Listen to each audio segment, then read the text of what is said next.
Adjust the handlebars. First, loosen the handlebar buckle a little and install the handlebars.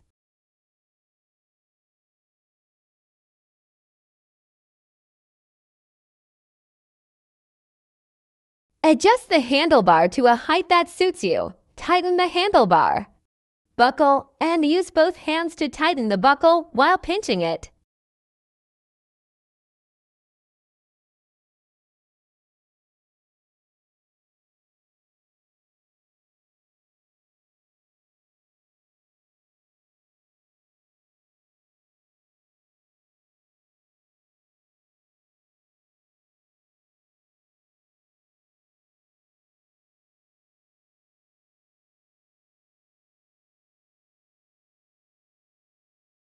The same goes for seat adjustment. First, loosen the buckle. Install the seat, adjust it to your height, and then tighten the buckle.